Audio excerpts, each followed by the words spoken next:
भारतीय पॉलिटिकल, इसका एक महत्वपूर्ण अध्याय चुनावी राजनीति। जैसे कि आप जानते हो कि भारत देश के अंदर चुनावी राजनीति के संदर्भ में सभी लोग सामान्य जानकारी रखते हैं, मगर आज हम इस पाठ के द्वारा आपके सामने चुनावी राजनीति की समर में छोटी छोटी हर एक बारकाई को मैं आपके सामने अवगत करवाऊंगा। आइए, ये पाठ हमें क्यों पढ़ना है, उन चीज़ों के लिए, इन बिंदुओं पर हमें ध्यान दें। यदि आप इस पाठ के ऊपर ध्यान दोगे तो सबसे पहले कि चुनाव की आवश्यकता क्या है, चुनाव की जरूरत क्या है, क्यों हमें चुनाव के बारे में जानना चाहिए, क्यों हमें चुनाव करने पड़ते हैं। तो सबसे इम्पोर्टेंट बात यह है, किसी भी देश के लिए शासन सुचारू रूप से चलाने के लिए चुनाव की आवश्यकता है। लोगों को अपने मन माफक व्यक्ति का चुनाव करने के लिए हमें चुनाव की आवश्यकता है। अपने सपनों का देश बनाने के लिए हमें प्रतिनिधित्व चुनने चाहिए, इसीलिए हमें चुनाव करना है। भारतीय चुनावी समर के अंदर अपना भी योगदान हो और इसीलिए हमें चुनाव प्रक्रिया चाहिए। इस प्रस्तुत पाठ में हम देख रहे हैं जो महत्वपूर्ण बिंदु है वो है कि क्या कारण है कि हम भारतीय लोकतंत्र को लोकतांत्रिक प्रणाली से चुनाव हो ऐसा मानते हैं, उसका आधार क्या है। What is the best I can say that our constitution और Indian democracy are a true way, सही मार्ग पर वो चल रही है, उसका करने का एक मेन आधार क्या है वो इस पाठ के अंदर हमें पढ़ना है। और सबसे इम्पोर्टेंट बात, चुनाव प्रक्रिया की विभिन्न प्रक्रियाएं। सबसे पहला चुनाव क्षेत्र आरक्षण, नामांकन, उपचुनाव, मध्यावधि चुनाव, आम चुनाव आदि जो छोटी छोटी प्रक्रिया है, उन प्रक्रियाओं के बारे में हमें विस्तार से जानकारी लेना ये इस पाठ का हमें महत्वपूर्ण है। और जो भी हमारे देश के अंदर चुनाव प्रक्रिया हो रही है, देश के अंदर एक स्वतंत्र एवं निष्पक्ष ऐसा चुनाव आयोग है जिसे हम इलेक्शन कमीशन कहते हैं। और इस इलेक्शन कमीशन का दायित्व होता है कि देश के अंदर स्वतंत्र निष्पक्ष ऐसे चुनाव हो, लोगों को इस बात का एहसास हो कि हमारे देश में कानून का शासन है। कानून का शासन इसका मतलब कानून के सामने सभी लोग समान है, बराबर माने जाते हैं, ना कोई राजा है कोई रंक है। और इस बात को समझाने के लिए आपको समझाना जरूरी है कि कानून के शासन से आप क्या समझते हैं। दुनिया भर के अंदर अलग अलग प्रकार की सरकारें हैं, मगर वहां के चुनाव पद्धति पर प्रश्न चिन्ह निर्माण होता है, बल्कि भारतीय चुनाव पर एक बड़ा व्यापक ऐसा समर है। जैसे कि आप जानते हो कि आज के तारीख में भारत देश के अंदर अलग अलग राज्यों में चुनाव होने जा रहे हैं। यस मास्टर आर्शल, आप बता सकते हो बेटा भारत के कौन कौन से राज्यों में चुनाव हो रहे हैं? पंजाब, मणिपुर, गोवा। बिल्कुल सही। जैसे कि बालक जानता है कि आज ही के तारीख में हमारे देश के अंदर महत्वपूर्ण ऐसा राज्य है उत्तर प्रदेश, पंजाब, उत्तराखंड आदि राज्यों में चुनाव महासमर चल रहा है। और आप दैनंदिन न्यूज़पेपर में देखोगे, टीवी के ऊपर देखोगे तो चुनाव अभियान चल रहा है, चुनाव अभियान। और इस चुनाव अभियान के अंदर हर एक पार्टी का नेता लोगों के सामने जाता है और उनके सामने वादे करता है, घोषणा पत्र डिक्लेयर कर देते हैं कि यदि हमें सरकार बनाने का मौका मिलता है तो हम अपने सपनों को साकार करेंगे। और इस प्रकार के लिए इस चुनाव अभियान के अंदर प्रचार किया जाता है, उसका प्रसार किया जाता है, लोगों के मन और मस्तिष्क को प्रभावित करने का प्रयास किया जाता है। आप अक्सर देखते हो कि हमारे देश के अंदर जब चुनाव प्रक्रिया होती है तो हजारों की संख्या में लोगों को एकत्र किया जाता है और उनको अपनी पार्टी की विचारधारा से अवगत किया जाता है। चाहे वो कांग्रेस पार्टी हो, चाहे भारतीय जनता पार्टी क्यों ना हो, लोगों के ऊपर प्रभाव करती है। लोगों को अपनी पार्टी किस तरह से आपके लिए लाभदायक साबित होगी, पुरानी पार्टी ने किस तरह से दुर्व्यवहार किया, अच्छा काम नहीं किया, लोगों के भावनाओं के साथ खिलवाड़ किया, इस तरह की बातें वो लोगों के सामने रखते हैं। और हमारी पार्टी किस तरह से अच्छी होगी, अच्छी साबित होगी, इसके लिए वो प्रचार करते हैं। और लोग आखिर में ये बात को तय करते हैं कि हमें किस पार्टी को मौका देना चाहिए। वर्तमान में महाराष्ट्र राज्य में किस पार्टी का शासन है? यस, किस पार्टी का? शिवसेना। महाराष्ट्र के अंदर केवल एक पार्टी नहीं तो एक से अधिक पार्टी एकत्र आते हुए यहाँ पर की विधानसभा का संचालन हो रहा है। इस सरकार को गठबंधन सरकार कहा जाता है। कोalition गवर्नमेंट। गठबंधन सरकार से क्या आपको समझ में आ रहा है? खुशी किसे कहा जाता है बेटा गठबंधन सरकार? दो या दो से अधिक पार्टियों की सरकार होना जिसे गठबंधन सरकार कहते हैं। Very good. दो या दो से अधिक पार्टियां मिलकर यदि सरकार चलाती है तो उसे कहा जाता है गठबंधन सरकार। यहाँ पर देखिएगा चुनाव की चाहिए तो सबसे इंपॉर्टेंट है अप्रत्यक्ष तरीके से शासन करने के लिए चुनाव चाहिए। हर व्यक्ति को लगता है कि मैं सत्ता में आऊं, मैं मुख्यमंत्री बनूं, मैं मंत्री बनूं, और इसलिए वो लोग चुनाव लड़ना चाहते हैं। दूसरी महत्वपूर्ण बात है अपने चुनाव क्षेत्र के अंदर जो भी व्यक्ति है उसे लगता है कि मेरा मनपसंद व्यक्ति चुनकर आना चाहिए, जिसे हम कहते हैं अपना प्रतिनिधित्व। क्या कहते हैं? प्रतिनिधित्व। क्या आप जानते हो कि इस कन्नड़ क्षेत्र का विधानसभा के प्रतिनिधित्व कौन है जो अभी क्या कर गए? उदय सिंह राजपूत। दोबारा बताइए। उदय सिंह राजपूत किस पार्टी का नेतृत्व करते हैं? शिवसेना। Very good. उदय सिंह राजपूत नामक व्यक्ति हमारे प्रतिनिधित्व करते हैं। इसी प्रकार आपके प्रस्तुत किताब के अंदर भी ऐसा एक राज्य का उदाहरण दिया हुआ है जिसके द्वारा आप लोगों को यह समझाने का प्रयास किया गया है कि हमें चुनाव की जरूरत क्यों है। जो व्यक्ति चुनकर जाएगा वो लोगों के हितों के लिए काम करना चाहिए। सामान्य बात है मित्रों, मैं आपसे बात करना चाहता हूँ, सभी लोग आप जवाब दे सकते हो। जिसे हम चुनकर देते हैं उनसे क्या क्या अपेक्षा करते हैं? वो चुनकर आए तो अपने मतदार क्षेत्र के लिए वो क्या करें? क्या बेटा? रास्ता बनाने, गांव में रास्ता बने। यस बेटा। विकास हो, यस। हमारे हित के लिए काम करें। अपने हित के लिए काम करें। यस बेटा। हमारे जो क्षेत्र में चुनकर आए हो उसका पूरा विकास कर दे और नई नई कुल मिलाकर राय ये बनती है कि जिसे भी हम मतदान करते हो लोगों को लगता है कि ये व्यक्ति अपने सपनों को साकार करे, मेरी इच्छाओं को, मेरी अपेक्षाओं पर वो खरा उतरे, और यदि वो इस प्रकार का कार्य करता है तो वो जनता के प्रति लोकप्रिय विधायक बन जाता है। जनता में कैसी उसकी इमेज बनती है? लोकप्रियता। और इसी रफ्तार से यदि वो कार्य करते रहेंगे तो भविष्य में भी बार बार लोग उनको अवसर देंगे और अपने मतदान क्षेत्र के अंदर, चुनाव क्षेत्र के अंदर विकास होगा। इसी धारणा को लेकर हमें मतदान की आवश्यकता है, हमें चुनाव की आवश्यकता है। आइए इसी के अनुरूप आगे चलते हैं। चुनाव में मतदान किसका चुनाव करते हैं हम लोग? क्यों हम मतदान करते हैं? वे अपने लिए कानून बनाने वाले चुनाव कर सकते हैं। जिस व्यक्ति को हम चुनाव में मतदान करते हैं तो उसके द्वारा सबसे महत्वपूर्ण वो जनता के लिए क्या करते हैं? कानून बनाते हैं। दूसरा, सरकार बनाने पर बड़े फैसले करते हैं, सरकार का गठन किया जाता है, मंत्रियों की रचना की जाती है, और इसीलिए हमें चुनाव करते समय इन चीजों पर ध्यान देना चाहिए। सरकार उनके द्वारा बनाए गए कानून की दिशा और निर्देशों का पालन करती है या नहीं करती है, इस बात पर हमें ध्यान देना चाहिए। कहने का तात्पर्य चुनाव क्यों, चुनाव की आवश्यकता क्या है, चुनाव की जरूरत क्या है, इन चीजों को हम आपके सामने प्रस्तुत किए। मित्रों, सबसे महत्वपूर्ण बात पर ध्यान दोगे, चुनाव को लोकतांत्रिक मानने का आधार क्या है। इस फिल्म के ऊपर आप ध्यान दोगे तो निश्चित आपको इस बात का बोध होगा कि क्या वो कौन कौन से ठोस ऐसे आपके पास कदम है जिसके द्वारा हम कह सकते हैं कि भारत का चुनाव लोकतांत्रिक प्रणाली से संपन्न होता है। बता सकते बेटा आप? सभी को एक समान मत देने का अधिकार है। ओके। और सर, चुनाव में विकल्प हो सर, हमारे मन से हम किसी को चुन कर दे सकते हैं विकल्प में। श्रीकर आप समझाओ बेटा।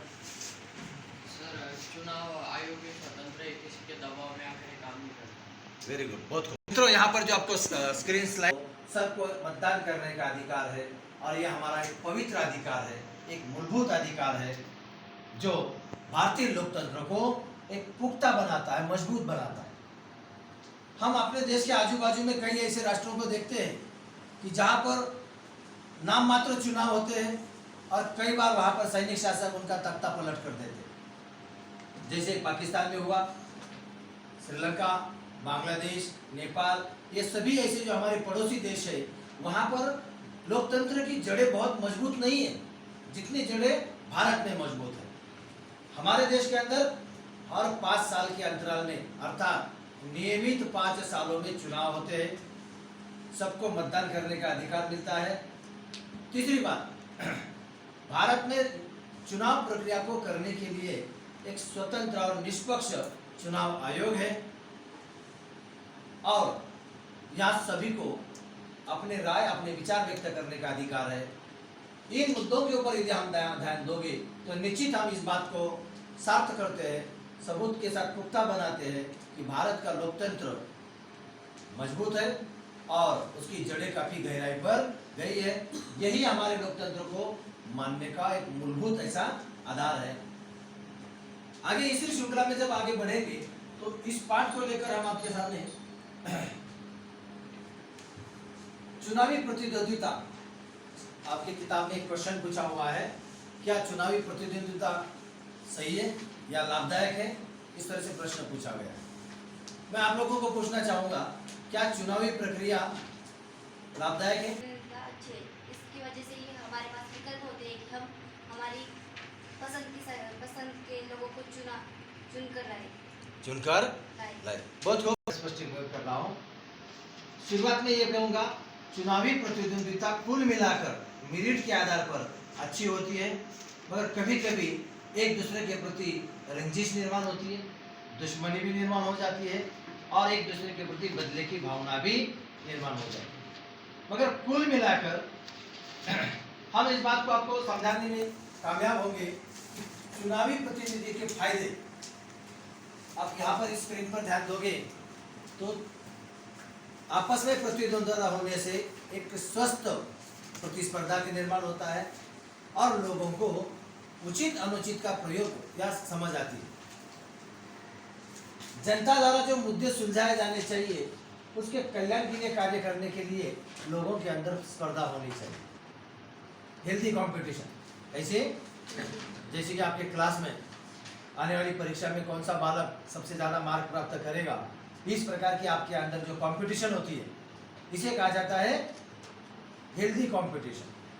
तो चुनाव के अंदर भी अलग अलग पार्टी के लोग प्रतिनिधि के रूप में यदि चुनाव लड़ेंगे तो लोगों के सामने विविध प्रकार के ऑप्शन निर्माण होंगे और विविध ऑप्शन होंगे तो लोगों को किस व्यक्ति को मतदान करना चाहिए ऐसे विकल्प का अवसर मिलेगा। दूसरा, जनप्रतिनिधि जो होते हैं जिनको हम कहते हैं एमएलए, क्या कहा जाता है? Member of legislative assembly. इनको उनके ऊपर प्रेशर क्रिएट होता है जनता का कि भाई इस साल हमको अच्छा काम करना होगा, अन्यथा अगले बार जनता हमें मतदान नहीं करेगी। और ये प्रेशर निर्माण कब होगा? जब उनके पास 2 या 3 ऑप्शन होंगे। सपोज इस क्षेत्र का कोई एक विधायक है और उसको पता है कि मेरे सामने एक तगड़ा प्रतिस्पर्धी है, यदि मैं इस 5 साल में अच्छा काम करूं तो ठीक है, अन्यथा जनता मुझे नेक्स्ट टाइम में मौका नहीं देगी। इस प्रकार का उसके मन में एक डर है, मजबूरन है कि वो जनता के लिए काम करता रहे।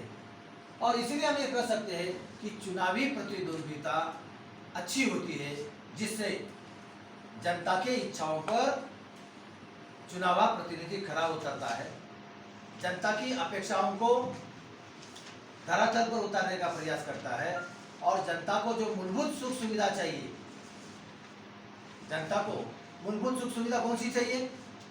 किसी व्यक्ति से हम क्या उम्मीद करते हैं? अपने चुनाव क्षेत्र के अंदर विकास करना है तो हमें क्या कौन कौन सी चीजें चाहिए? यस, अच्छे अस्पताल हो, अच्छा पीने के लिए पानी हो और अच्छे सड़क हो। ओके, करना चाहूंगा कि भारत में चुनाव प्रक्रिया किस प्रकार संपन्न होती है।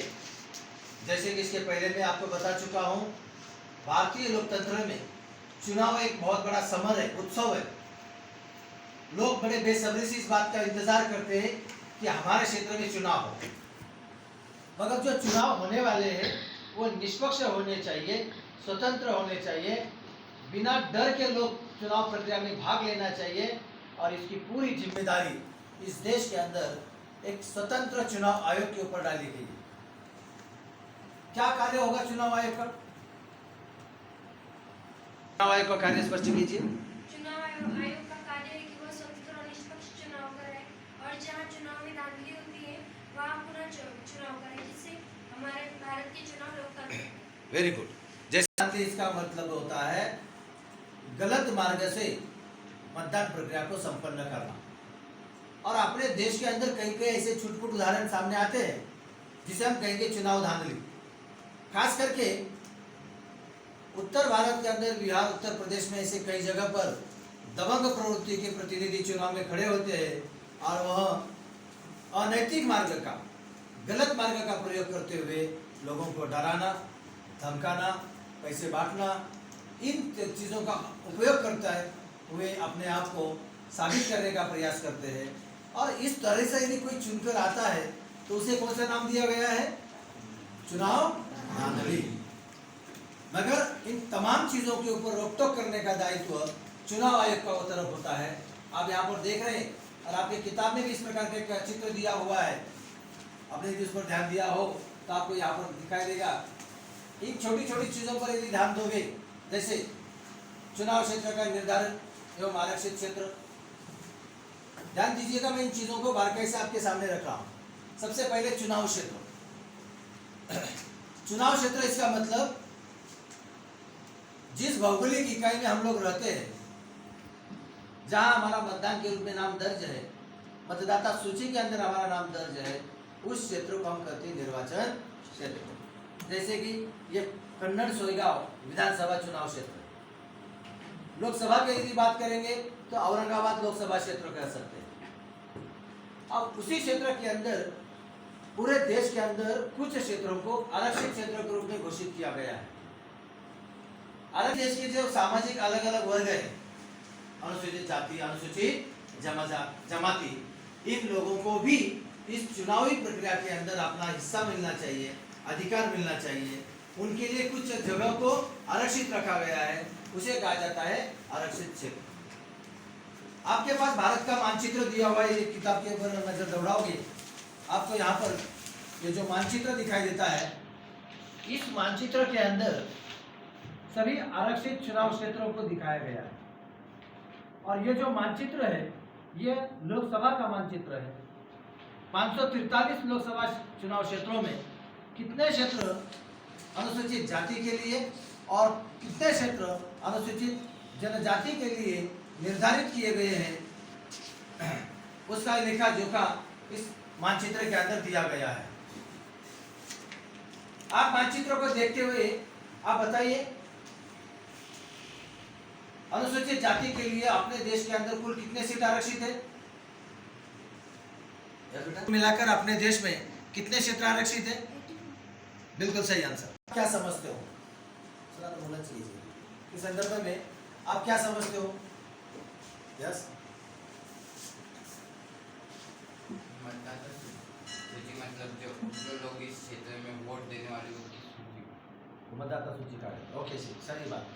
अपने क्षेत्र के अंदर या अपने गांव के अंदर कुल जनसंख्या कितनी है, उसमें से 18 साल से अधिक वाले लोगों को मतदाता सूची में नाम दर्ज किया जाता है। 18 साल से ज़्यादा व्यक्ति, स्त्री या पुरुष, किसी जाति रूप रंग के क्यों ना हो, किसी धर्म से संबंधित रखने वाले लोग को मतदान करने का एक पवित्र अधिकार मिलता है। उन लोगों के नाम सूचीबद्ध किए जाते हैं, उसे कहा जाता है मतदाता सूची। मतदाता सूची को प्रकाशित किया जाता है ग्राम पंचायत के द्वारा। अपने ग्राम पंचायत में इसको प्रदर्शित किया जाता है। यदि इस पर किसी को आक्षेप हो तो उसका समय रहते उसका निदान किया जाता है और चुनाव की अधिसूचना के पहले एक निश्चित ऐसी मतदाता सूची बनाई जाती है। जिस व्यक्ति को चुनाव में खड़ा रहना है उसको उम्मीदवार का नामांकन कहा जाता है। नामांकन भरना। फिर जिस व्यक्ति ने भी नामांकन भरा हुआ है वह जनता के सामने जाकर चुनाव प्रचार करता है और प्रचार करने के लिए अपने पार्टी के जो सिद्धांत है वो जनता के सामने रखता है।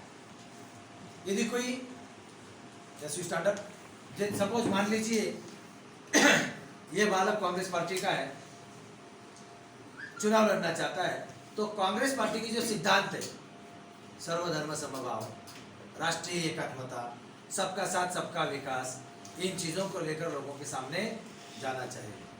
उसी तरह इसके खिलाफ यदि कोई शिवसेना पार्टी का व्यक्ति चुनाव लड़ना चाहता है तो उसकी विचारधारा थोड़ी जहाल होगी,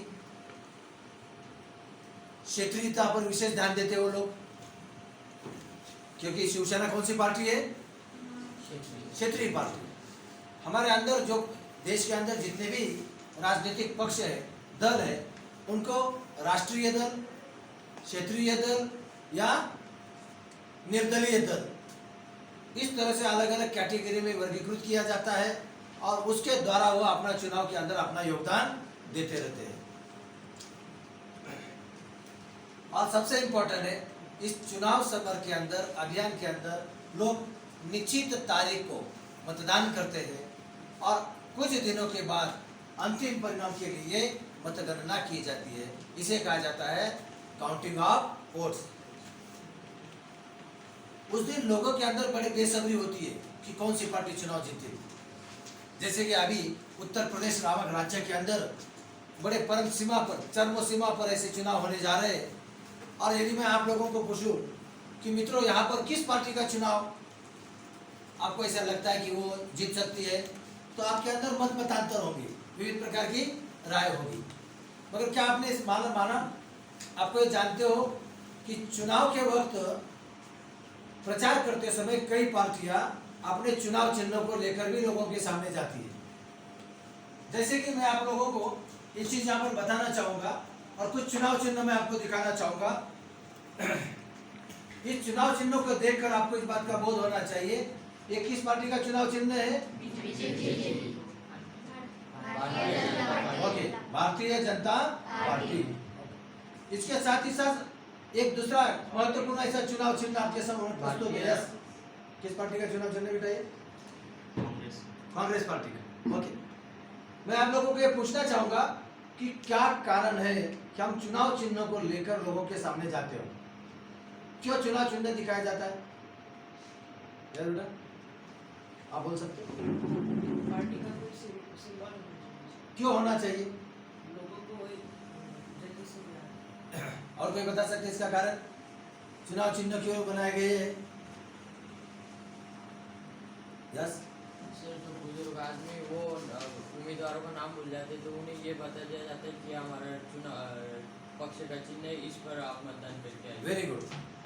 जैसे कि आप जानते हो कि हमारे देश के अंदर बहुत सारे निरक्षर लोग हैं, बहुत सारे बुजुर्ग लोग हैं कि जो व्यक्ति का नाम नहीं जानते या वो पढ़ नहीं पाते, मगर घर के सदस्य यदि इनको कह देते हैं कि आपको इस चुनाव चिन्हों को मतदान करना है, तो वो लोग बिना नाम देखे केवल चुनाव चिन्ह के ऊपर देखकर उस जगह पर वो रबर स्टैंप लगा देते हैं।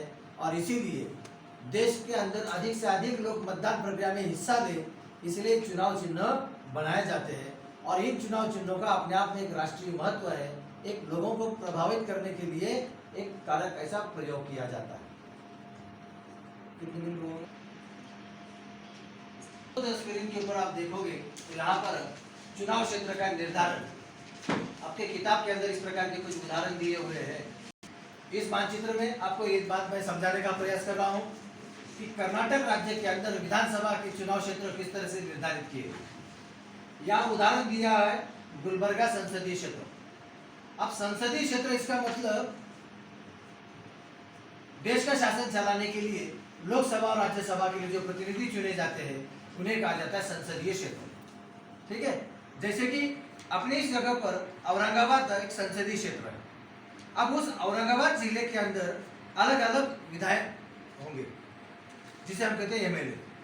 उसी तरह गुलबर्गा नामक संसदीय क्षेत्र के अंदर यहाँ अलग अलग ऐसे विधान चुनाव क्षेत्र आपको दिखाई देते हैं, समझे? जैसे कि अलंध है, चिंचोली नाम दिया है, गुलबर्गा। इसी तरह इस जिले के अंदर भी वैजापुर चुनाव क्षेत्र है, सिल्लोड चुनाव क्षेत्र है, कन्नड़ चुनाव क्षेत्र है। इसे कहा जाता है चुनाव क्षेत्र। आप पर्टिकुलर एक चुनाव क्षेत्र के ऊपर ध्यान दोगे तो इस गुलबर्गा जिले के अंदर या कर्नाटक जिले के अंदर पर्टिकुलर गुलबर्गा, ये संसदीय चुनाव क्षेत्र है और गुलबर्गा के अंदर जो पीले अक्षरों में या पीले कलर के द्वारा यहाँ जो दिखाए गए हैं, ये विधानसभा के निर्वाचन क्षेत्र है। तो निर्वाचन क्षेत्र इस संकल्पना को आप अच्छी तरह से समझे कि किस तरह से चुनाव क्षेत्र का निर्धारण किया जाता है। परिसीमन आयोग के द्वारा भारत में अलग अलग संसदीय क्षेत्र या विधानसभा क्षेत्र का चयन किया जाता है।